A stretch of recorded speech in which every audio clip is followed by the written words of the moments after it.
मुंबई में खेसारी लाल यादव का धमाका। नमस्कार दोस्तों, स्वागत है आप सबका एक और मजेदार वीडियो में। आज हम बात करने जा रहे हैं खेसारी लाल यादव के मुंबई शो के बारे में, जो भोजपुरी इंडस्ट्री के लिए एक बहुत बड़ी खबर बन चुकी है। इस शो में इतनी जबरदस्त भीड़ उमड़ी कि लोग हैरान रह गए। सोशल मीडिया पर लोग इस भीड़ को देखकर खेसारी की तुलना खुद दिलजीत दोसांझ से कर रहे हैं, जो पंजाबी इंडस्ट्री के सुपरस्टार हैं।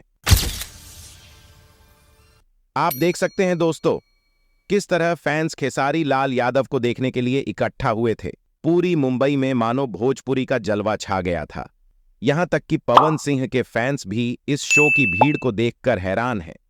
उनके फैंस तक ये मानने लगे हैं कि खेसारी की फैन फॉलोइंग अब किसी से कम नहीं है। अब बात हो रही है कि खेसारी का यह शो दिलजीत दोसांझ के शो से भी बड़ा साबित हो रहा है। हलवाई क्या? इससे यह तो साफ हो गया कि खेसारी सिर्फ भोजपुरी के नहीं, बल्कि पूरे देश के स्टार बनते जा रहे हैं। बात तो सही है। कई लोग सोशल मीडिया पर यह भी कह रहे हैं कि भोजपुरी स्टार्स का दबदबा अब बॉलीवुड में भी होने लगा है। अरे बाबा! दोस्तों, आपको क्या लगता है?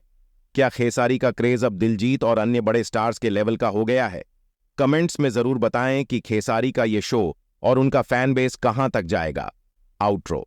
तो दोस्तों, अगर आपको हमारा ये वीडियो अच्छा लगा हो तो प्लीज लाइक, शेयर और चैनल को सब्सक्राइब करना ना भूलें। ऐसी ही लेटेस्ट अपडेट्स के लिए जुड़े रहें हमारे साथ। मिलते हैं अगले वीडियो में, तब तक के लिए नमस्कार।